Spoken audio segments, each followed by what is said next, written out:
everyone, it's the Eclectic Handyman here today looking at jacking up with this floor jack my GT500KR using the ZL1 Addons magnetic jack pad. Let's get into it.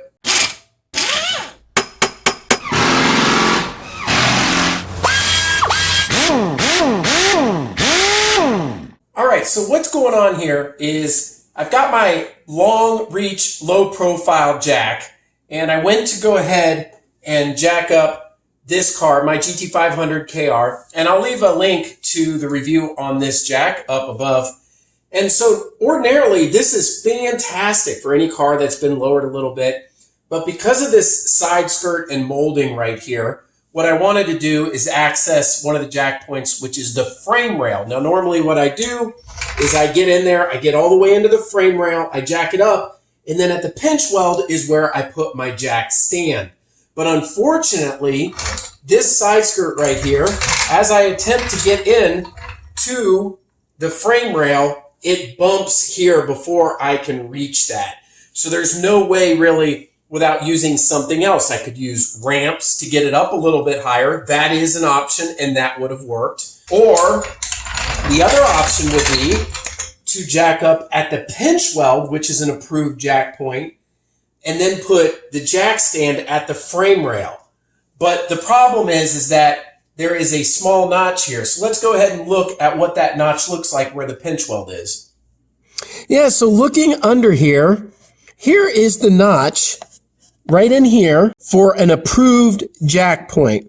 The thing is, this little notch right here in these grooves, the larger pad of the jack is too wide. So what would happen is this would actually put pressure on this trim piece right here, and it would not go well. So what I needed was something that would go in here, and that is what this is, the ZL1 Addon. Now, I didn't know anything about this product. I started doing research, and there are jack pad. So this goes on top of here on the jack pad, and it's specifically made for the 2-inch notch on a Mustang, on this model Mustang. And that's what that is. It actually was a bit of an investment. It was about $53 after shipping. So quite a bit more than the competitors that are on Amazon. The problem with the one on Amazon is they're 3 inches wide.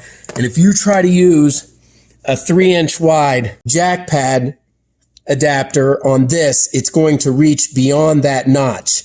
So this is a nice car. It doesn't matter if it's GT500 or just an S197 and you want to jack it up properly. Well, I dropped the extra money and got the one that's going to fit exactly in here. And then again, once we get it jacked up, I can get on, it's a little difficult to see, but I could, that's actually the K member, but on the frame rails back further, I can get the jack appropriate placed after jacking up here. So let's go ahead and get this out of the package and see what it looks like. All right, let's go ahead and get it out of the package. By the way, I'll leave a link below. I was not sponsored or anything like that by this company. Just from searching and researching the GT500 forums and some of the other locations, it was deemed that this is a good product to use. I would have preferred paying $12 on Amazon for something I'm going to use so little. But like I said, I want to do it right. And so the extra price difference is no big deal. I'm just bite the bullet and go ahead and do it once. All right. So one of the cool things about this, though, for a little bit of extra money, what you can see in here, it does come with, looks like a little product card, and warranty. And it is made in the USA, which I really like. You've seen my Craftsman videos. So it has the instruction here. Do not use, well, it even says here, do not use pinch weld jack pads with jack stands. Do not use this product if damaged. Just has some things, you know, the de facto here. You can read through this. But here we go. Now, this is pretty nice. See, it's exactly going to fit that notch down there of 2 inches, and it has remove before flight. It's pretty nice. But this is magnetic, so it will go up there and stay up there. And then all you have to do is put the jack right back underneath it. Now, there is a rubber mount made by the same company that will fit, and this will slide into, but I don't think this is necessary.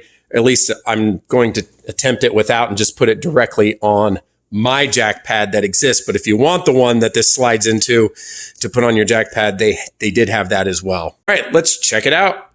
Okay, first thing I want to do is ensure the fitment. And so put it up in there, boom. Look at that. It's exactly in that notch, but then it spreads out the surface area to the jack, and that's exactly what we're after. I do like the magnetic nature. I did want to make sure that it fit in that notch as anticipated. And then again, our jack is not going to push against this because ultimately that absolutely could crack that. That would be a bad idea. So let's put it on the jack and jack it up. All right, so I placed it on my jack. Gonna get this lined up. And you know what? I actually am gonna go ahead and let the magnet work into its spot instead of trying to guess and line up the jack with it. I thought I would just go right up, but it actually is easier. All I need to do is center the jack to that plate. Again, I'm gonna check a few times. I wanna make sure that is in exactly the right spot. I think it's absolutely important that we don't have that diagonal. Then I get the jack lined up on this. Of course, I'm talking step by step through this. You could do this in just a matter of a minute or so, but I just wanted to kind of go through my thinking process to not hurt the car. All right, looks like we're centered up.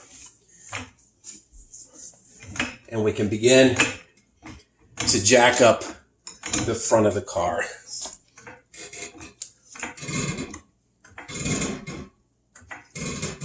Gonna check. Always want to check first time, make sure everything's okay. And see, that pinch weld is well protected with that because it has that insert in it. I don't know if it's neoprene or plastic or whatever that's protecting that pinch weld. That's what we want to do. We want to keep the integrity of this because in reality, you see a lot of things about using a car lift, but most of us don't have a car lift when we're working on our cars at home. We've got a floor jack. We just want to do it the right way. So it looks to be in great shape. So I'll continue jacking this up.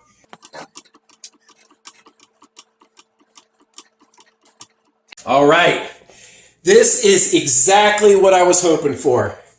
This keeps the integrity of the car. Everything's in great shape. Now I can get under the car, get my jack stands in an appropriate place on the frame rail, and most of the time, just as an additional safety factor, I usually keep a little bit of tension on the jack in this spot as well, or at least an inch below, just in case anything happens. But specifically focusing on the ZL1 Addon magnetic jack adapter, I'm impressed. I think it's worth the money. I'm happy of the way it came out, and I think this is going to work well with this car and any other car that's a Mustang that has that 2-inch notch. A quick update after using this quite a bit, because I've been working on the car. I will say this thing is certainly worth its weight in gold. This has made it extremely effective and easy to quickly jack up the car and lower it properly without damage to the pinch welds and be able to use my jack stands where I want on the interior in the frame rails. I do highly recommend one of these ZL1 Addon jack adapters for the GT500. Anyway, this is the Eclectic Handyman. I hope you found this video interesting. Until next time, we'll see you later.